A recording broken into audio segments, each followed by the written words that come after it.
The secret garden beneath the snow. The winter had gone on for so long that even the wind sounded tired. It dragged across the frozen trees with a slow sigh, like someone who wanted to go home but had forgotten the way. Snow lay in high, hard drifts. The river did not babble or splash.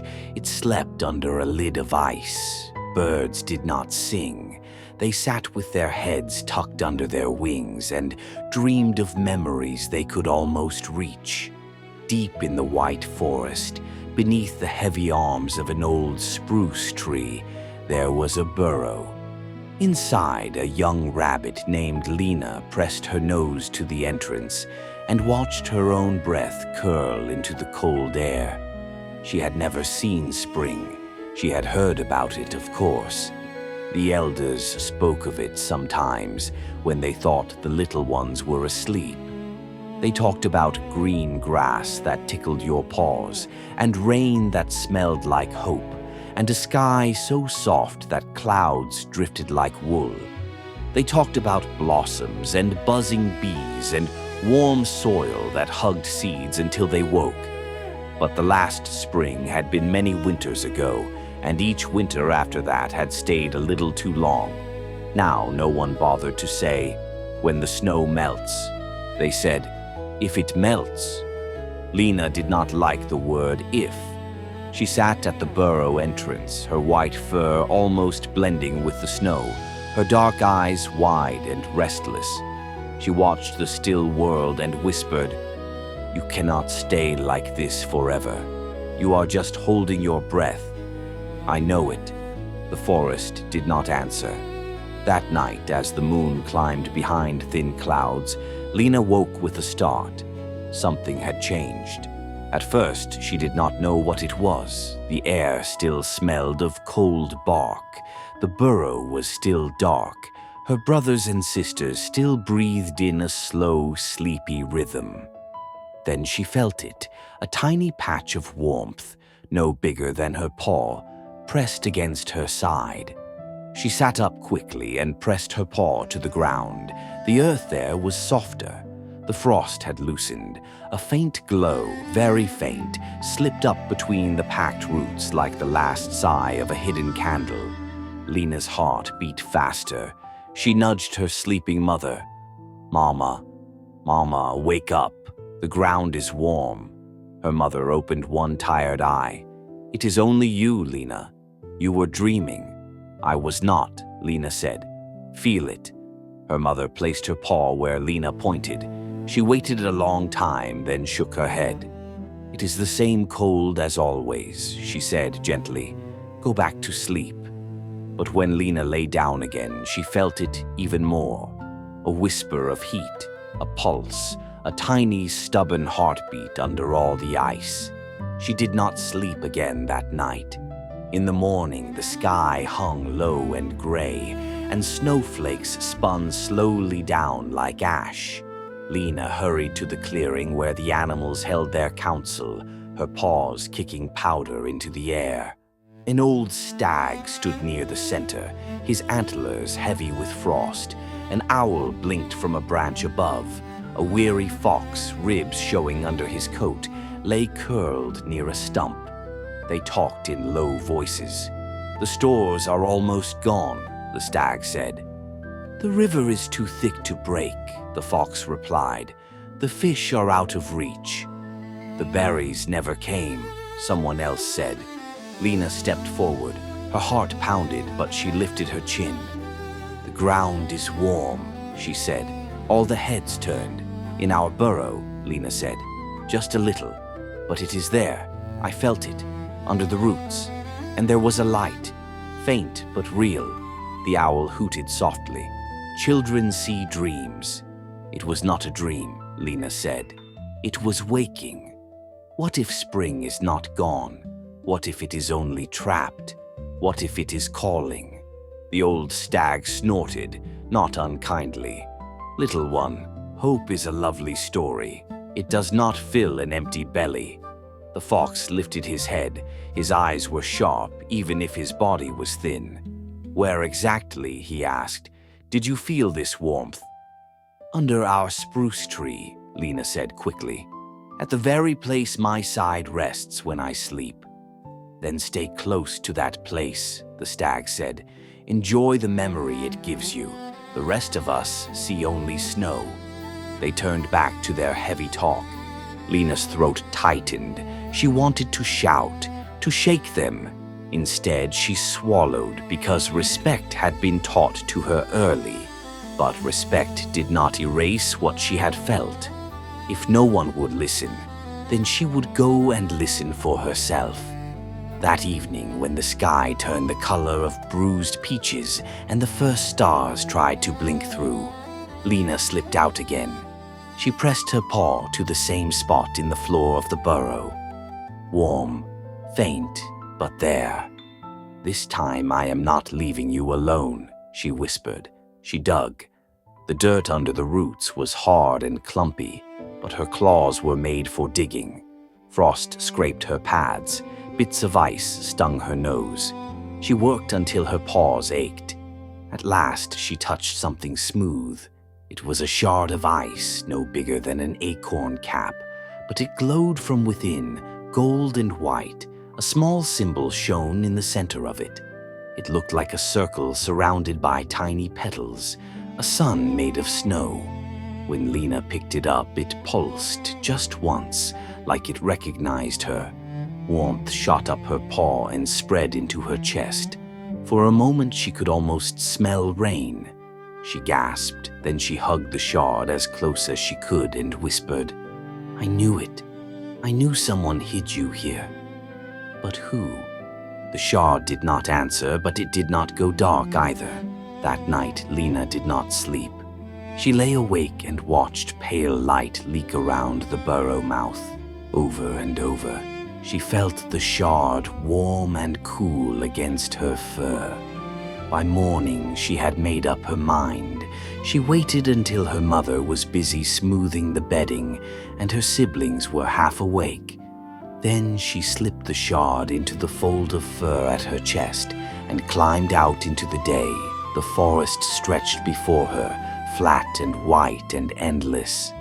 "Where are you going?" her mother called from below. Lina stopped, the truth pressed at her tongue. "I am going to walk," she said. "Just a little. My paws are stiff. I will be back." It was not quite a lie. Her mother stared at her for a long moment, then nodded once. "Stay where we can hear you if you call." Lina stepped into the snow and did not look back again. The shard pulsed gently, as if it approved. The world outside the familiar clearing was sharper, brighter, crueler. Snow crust cracked under Lina's weight. The air bit her nose. Trees stood like frozen soldiers, bark buried under ice. But there was a path, not one she could see with her eyes, one she could feel. Every few steps, the shard in her chest grew warmer, tugging her slightly to the left or right. She followed that pull across drifts and between close-standing trunks, past log piles and under low branches that shed powder on her ears. As she went, she noticed something else. The snow was not as untouched as she had thought. Here and there, faint lines gleamed just under the surface, like someone had drawn shapes with light before covering them with frost. Circles, spirals, sharp angles like teeth. She stopped at one and brushed the snow away with her paw. There, carved into the ice, was the same sun symbol that glowed in her shard. Her breath caught. "So I am not the first," she whispered. She walked farther. A second symbol, a third, each one a little larger, a little brighter, until at last she reached a small ridge and looked down. Beneath the hill, a river lay like a frozen snake. Its surface was hard and white, but under the ice, dark water still moved in slow swirls. At the riverbank, someone was stranded. It was a small otter, or it should have been small. Right now, it looked even smaller, huddled onto a chunk of half-broken ice, paws tucked close. whiskers drooping. The ice floe was caught on a jag of frozen branch.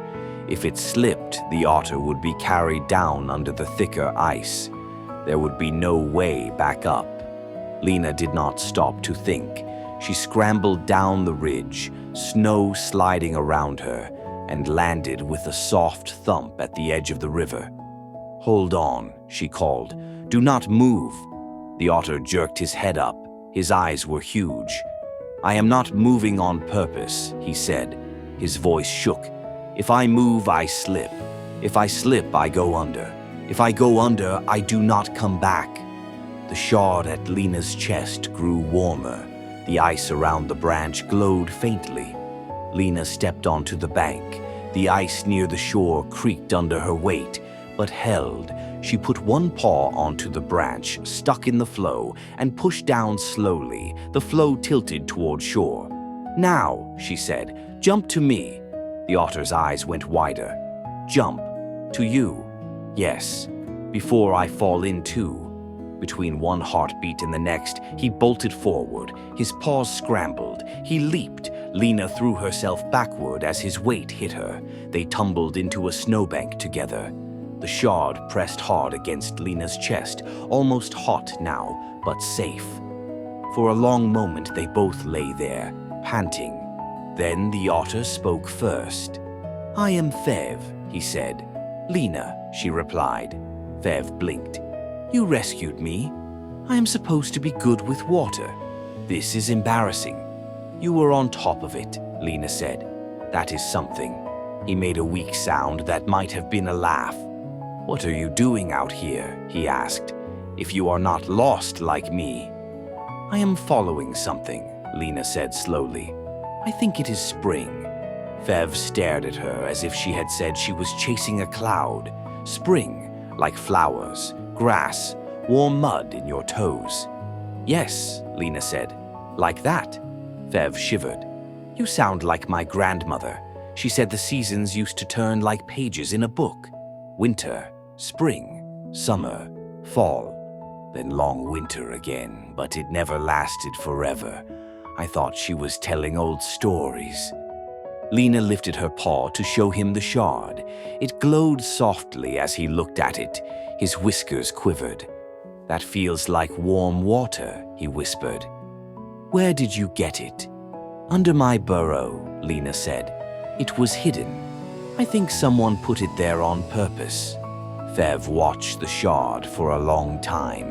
Then he sat up and tried to make his voice sound brave. "Fine," he said. "If you are going to go chase spring, someone should make sure you do not fall into rivers. I will come with you." "You do not have to," Lina said, though a small part of her was relieved. "I know," Fev said. "I will come anyway." They walked together along the frozen river, Fev slipping and catching himself, Lina leaping from patch to patch, with the shard pulled warm and true. As they moved deeper into the forest, the snow grew higher and the spaces between trees narrowed. The sky above turned from gray to a dim violet. Fev shivered. "It feels like we are walking into the inside of a cloud." "We are walking towards something," Lina said softly. "Toward what?" he asked. "Listen," she said.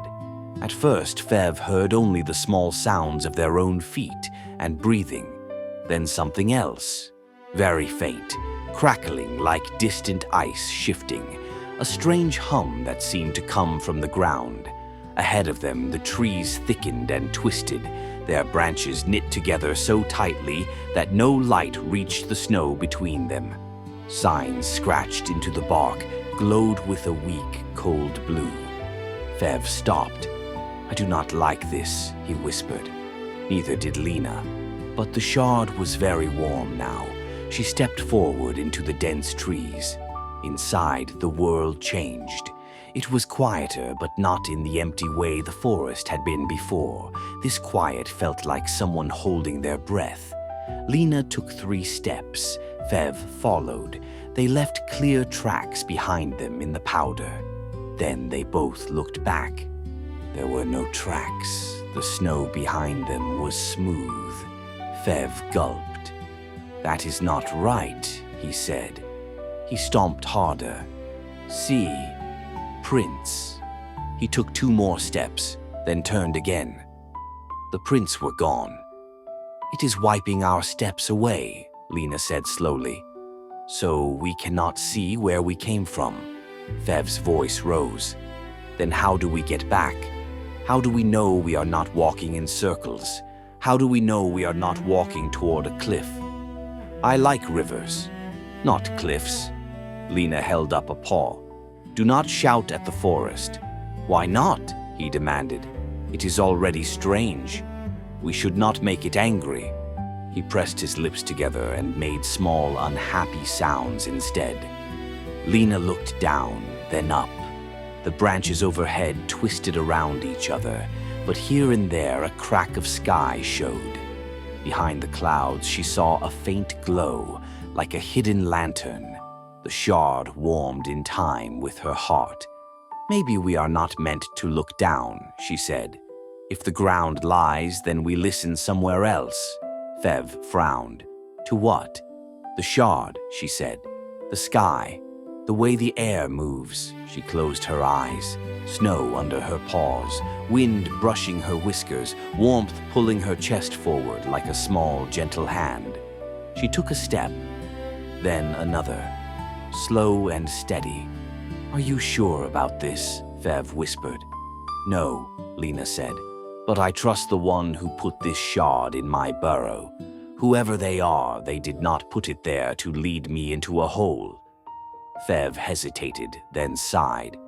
"Fine. If we walk off a cliff, I am blaming you on the way down." They walked deeper, eyes mostly closed, trusting the strange music of warmth and air. Time stretched into something that did not fit into numbers. At last, the trees began to thin. Lina opened her eyes again.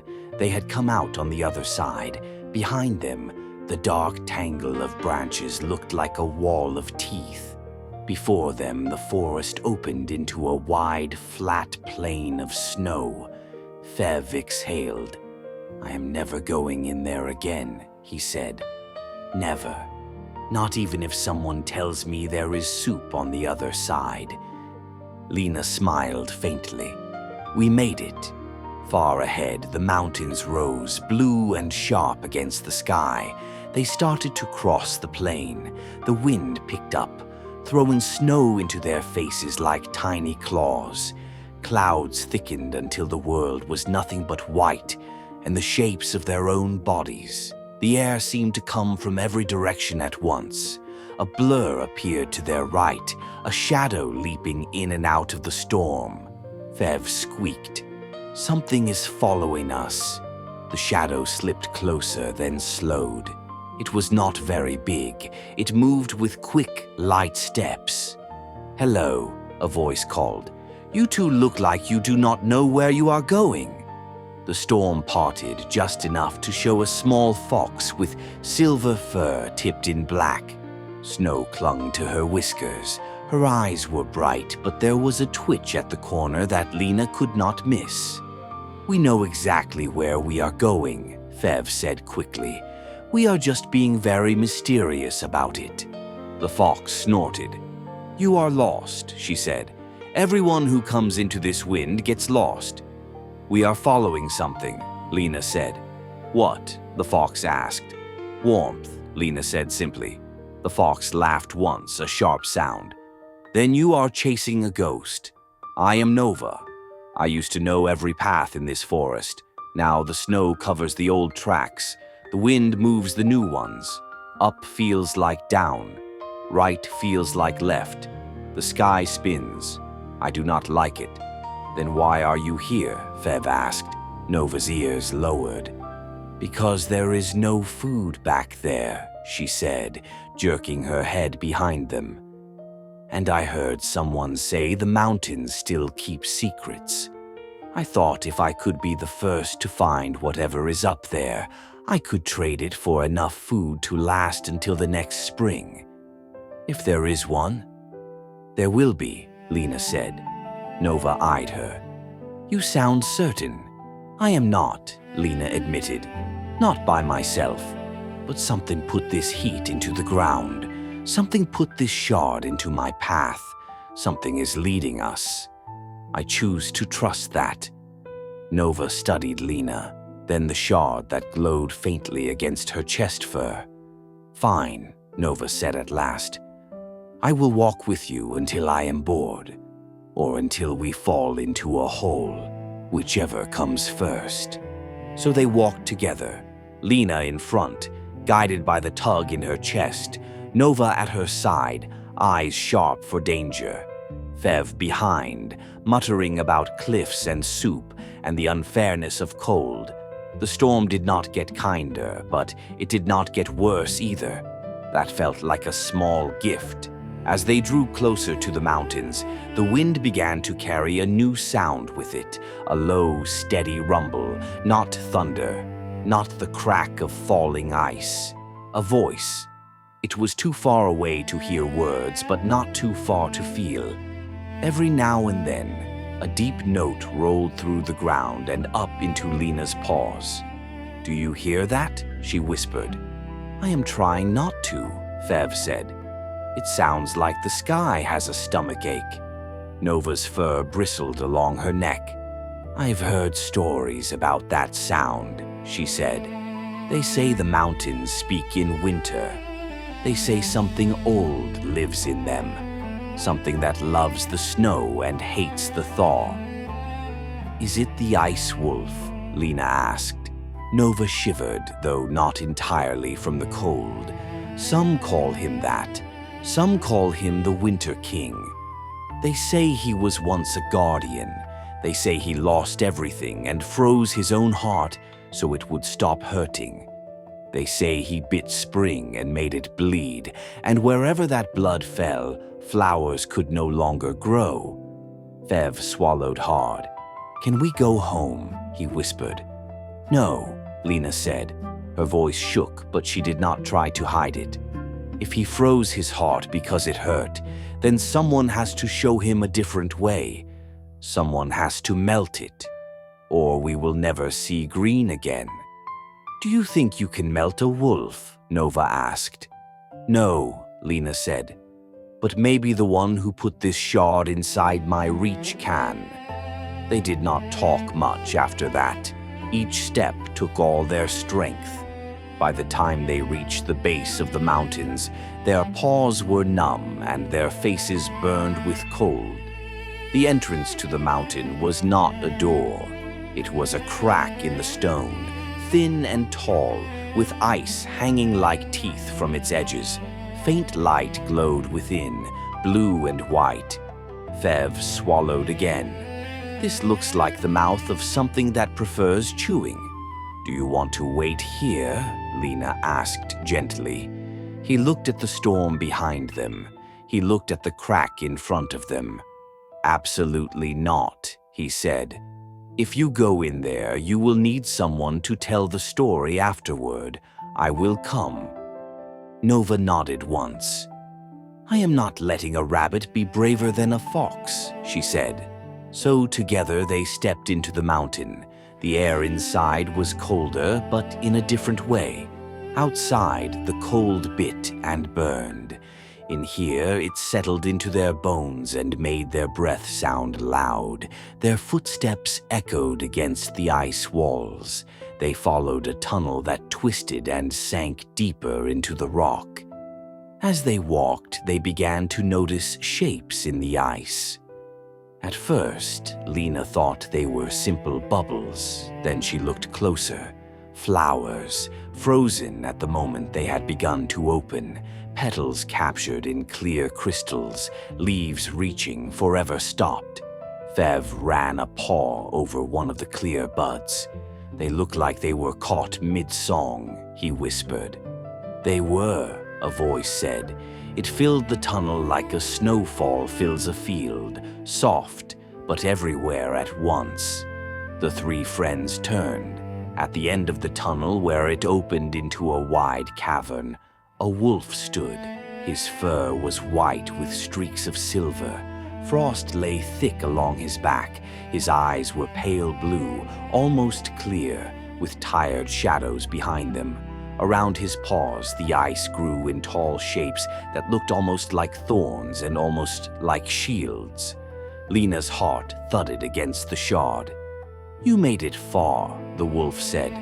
"Most turn away when the storm begins to speak." Nova flicked her tail, though it trembled. "We must be too foolish to go back," she said. The wolf's gaze moved from Nova to Fev to Lina. It lingered on the shard pulsing light at Lina's chest. "I remember that mark," he said slowly. "I thought I buried the last of it." Lina took a step forward. "Why did you bury it?" she asked. The wolf's eyes narrowed. "Because it betrayed me." His voice deepened and images flickered across the ice at his sides, like pictures in a storybook.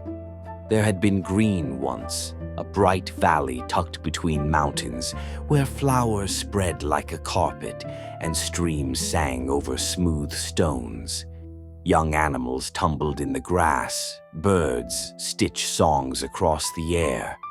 At the edge of that valley stood a young wolf with fur the color of snow in sunlight. He watched over the valley with quiet joy. When the last frost melted, he ran with the first wind of spring, laughing. "That was me," the wolf said. "They called me Spring Watcher. The valley bloomed, and I guarded it." The image shifted. The sky darkened. Black clouds rolled over the mountains. Rain fell, not gentle and kind, but heavy and hard. The streams swelled and broke their banks. The valley flooded. Young trees washed away. Animals ran and scattered. In the rush of water, small shapes were lost. "I told Spring I would protect it," the wolf said quietly. "I told everyone the valley was safe as long as I stood there. Then the storm came. I could not hold it back. I was not enough." He looked at his own paws as if they were strangers. Afterward, there were so many empty nests, so many hollow burrows. The survivors looked at me with eyes that asked, "Why did you not stop it?" His throat tightened. "So I decided," he said. "If I could not guard spring by standing, I would guard it by stopping it. I pulled every spark of its warmth I could find and brought it here. I froze the seeds. I silenced the soil. If nothing ever wakes, then nothing can be washed away." The cavern echoed with his last words. Lina's chest hurt. "You were not the storm," she said softly. "You were one wolf. I was the one who promised," he said. "So I became the one who punished. I punished the world for changing. I punished spring for leaving. I punished myself for failing. The only thing I did not punish was winter." "Winter stays," Fev whispered. "You kept all the seeds for yourself, but no one could grow with you." The wolf's eyes flashed. "They are safer frozen than broken." "Safe," Nova said quietly, "is not the same as alive." Silence followed. It spread thin and cold along the walls. Then another sound slipped into that quiet, a faint, tearing hiss. Something moved in the far corner of the cavern, not with paws, not with claws, with edges. The shadows there were thicker than they should have been. They shifted and stretched like spilled ink in water. Where they touched the frozen flowers, the ice went black and brittle. Lina's whiskers trembled. Fev's fur stood on end. Nova's tail lowered. The wolf stepped between them and the dark shape. His hackles rose. "I told you never to show yourself when I had guests," he growled. A voice answered.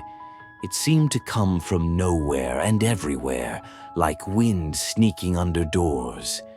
"Guests," it said. "You never have guests. You only have ghosts." The shape pulled itself from the corner and swelled.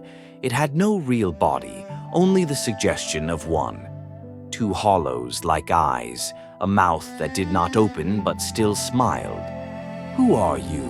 Lina managed to ask. The shadow tilted what might have been its head. "I am what waits," it said. "I am what comes when warmth leaves.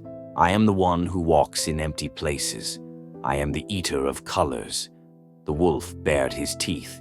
"He came after the storm," he said, "when hearts broke. He fed on their grief and whispered in my ear. He said, 'If you never bloom again, you will never lose again.'" Which was true, the shadow purred. "He has kept his valley safe.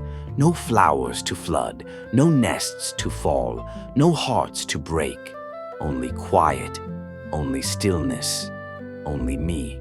As it spoke, the cavern seemed to darken, though no light went out. The air grew heavy like a blanket pressed onto wet grass. Lina's shard burned hot against her chest. "You lied to him," she said. "You said frozen is safe, but you will not leave it frozen. You will eat it all, the seeds, the ice, the mountains. You want everything empty so you can stretch forever." The shadow sighed. "Such a clever rabbit. I do not mind if things bloom for a while. When they fall, they taste better. It is the turning I love, the moment of loss, the instant you realize what you cannot keep." It flowed closer. The flowers nearest to it went dark and crumbled. The wolf stepped forward. Frost climbed his legs in jagged lines. "Stay back," he snarled. "Or what?" the shadow said. "You will freeze more things. That only makes me hungry. All that locked away warmth, all that delayed grief. It will be delicious when it breaks." Lina looked at the wolf. She saw what the shadow wanted him to see, all his old failures, all his fear of trying again.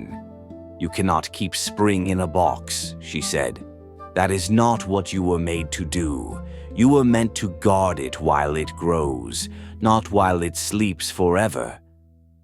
"I tried that," he whispered. "Try again," Lina said. "This time you will not be alone."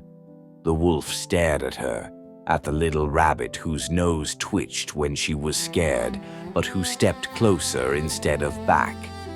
"How do you know?" he asked. She put a paw over the shard. "Because someone put this in the ground where I lay my head," she said.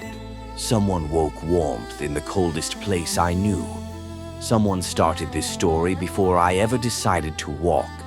I did not begin it. I am only answering it." She looked at Fev and Nova. They nodded, eyes wide but steady. "If the maker of spring began this," Lina said quietly, "he will not walk away now," the shadow hissed. "Maker," it sneered, "I have walked a long time, long enough to know that if he is watching, he is far away." "Watching is not the same as gone," Lina said. The shard pulsed once, so bright she had to squint. The wolf closed his eyes. He could still hear old cries, still feel the river pulling, still see little bodies taken by water. He opened his eyes again. "I am tired," he said to the shadow. "I am tired of your voice. I am tired of empty safety. I am tired of holding my breath. I will fail again. Things will break again. But I would rather guard a living valley than own a dead one." He stepped back from the frozen flowers. The shadow screamed, a sound like knives on stone. "No," it shrieked. "If they wake, I will have to wait. I hate waiting." "It is not your choice," Lina said. She ran to the center of the garden. The seeds at the heart of the ice glowed faintly, as if hearing her steps. She climbed onto the frozen mound and lay down on top of it, pressing her whole small body against the cold. The shard in her chest grew so hot she thought it might burn through her fur, hot but not in a way that hurt, in a way that made her think of sunlight on water, of paws in warm grass, of another world that had been waiting in the dark. "Wake up," she whispered. "We need you." The world needs you. Please. Fev scrambled to her side and pressed his paws against the ice. Nova took a deep breath and lifted her head high. Fine, Nova said. If we are doing this, we are doing it loudly. She threw back her head and cried out, a long, fierce call that echoed through the cavern and into the tunnels.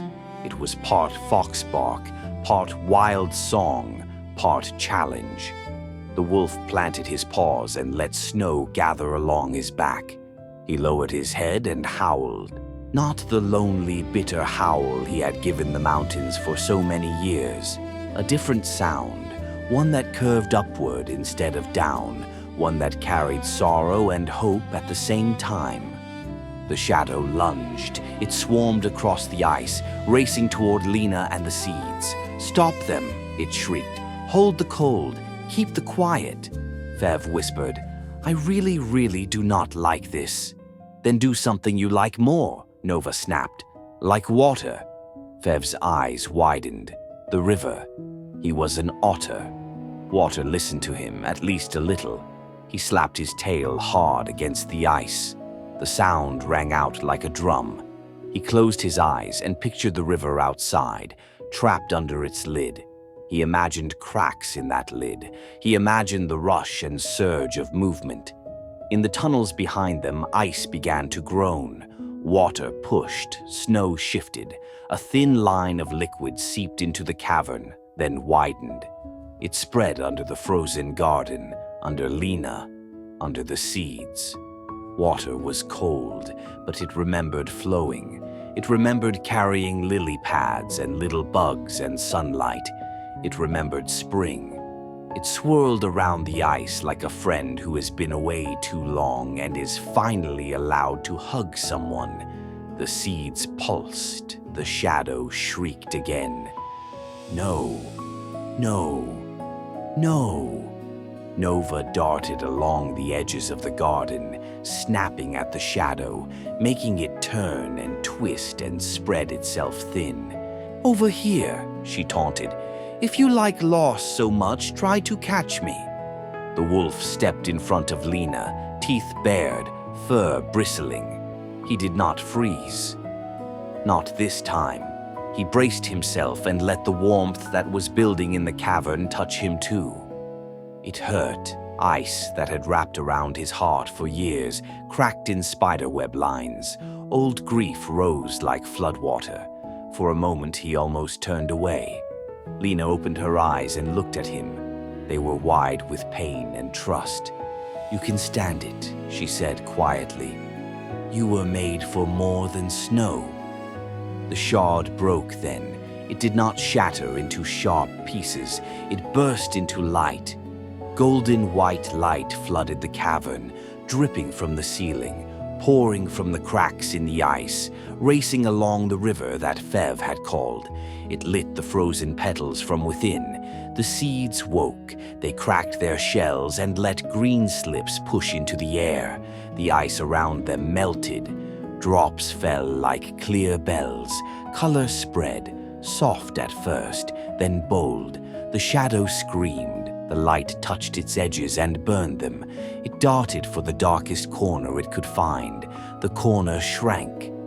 You cannot run from dawn, Lina whispered. The shadow drew itself into the thinnest line it could manage and slipped deep into a crack between stones. I will wait, it hissed. I will wait at the edge of your joy. I always do. Then it was gone. For a long moment, no one spoke. The cavern was filled with warm air and the sharp, sweet scent of new growth. Plants that had been frozen mid-bloom stretched and finished their movement. Petals unfurled. Leaves shook off frost. The wolf stared at the thawing garden. Tears gathered in his pale eyes and ran down his face, leaving clean tracks in the fur. I thought if I let it wake, I would lose it again, he said. I thought I could not bear that. Lina pushed herself to her paws. She wobbled, then stood. Fev and Nova moved closer, ready to catch her if she fell. Maybe you will lose some things again, Lina said softly. Spring does not promise that nothing will ever hurt. It promises that what is good will grow again, even after it does. The wolf bowed his head. I do not know how to guard something that changes, he said. You do not have to know yet, Lina replied. You only have to begin. Above them, the ice on the mountain roof cracked with a loud, satisfying sound. Outside, clouds split. Sunlight poured down like someone had opened a great golden door. The light struck the snowfields and bounced back into the sky. It slipped into the tunnels. It kissed Lina's fur and Fev's whiskers and Nova's ears. It touched the wolf's back. It did not melt him. It simply warmed him. He closed his eyes and let it. The three small friends did not stay in the mountain long. They were needed elsewhere. As they came out into the open air, the cold hit them. But it was different now, not heavy and endless, sharp and bright like the last breath before laughter. The forest below was changing. Snow slid from the branches in soft sheets. The river punched through its ice cover and surged forward, splashing and shouting as if it had been holding in words all winter. Where the water spread over the banks, little green spears poked through the softening ground. Fev made a sound that was half gasp, half giggle. Look, he cried. Look at it. It is really doing it. It is growing. Nova swished her tail. We need a name for what we have done, she said. Something bigger than rabbit runs into mountain and argues with shadow. Lina laughed. It came easier than she expected. No one will believe it anyway, she said. They might, a new voice called. Animals stepped from the trees. The stag, his antlers now dripping water instead of ice. The owl, eyes wide and bright. Foxes, hares. Mice, birds, that had been silent on their branches, now hopped from twig to twig. They had felt the change like a deep bell note. They had followed it here. The stag looked at Lina, at the small rabbit with the tired but shining eyes. I told you hope did not fill a belly, he said. It seems I was wrong. He lowered his head in respect. The owl blinked down at her. You walked where the rest of us feared to look, she said. You listened to something we could not hear, or would not. Fev puffed out his chest. We all did, he said. I helped the water. The water helped the seeds. Nova yelled at the shadow until it made mistakes. Nova shrugged, but there was a pleased curve in her mouth. Someone had to annoy the darkness, she said. It is very full of itself. Lina looked up toward the mountain. The wolf stood at its mouth, watching. His shape was still large and strange. Some animals stepped back when they saw him. Lina stepped forward. He is with us, she called. He knows now that freezing is not the same as guarding. He will watch the borders. He will keep out the old storms and the things that feed on fear.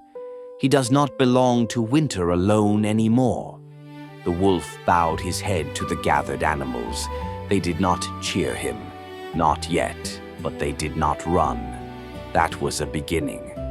As the days passed, the snow retreated farther and farther up the slopes.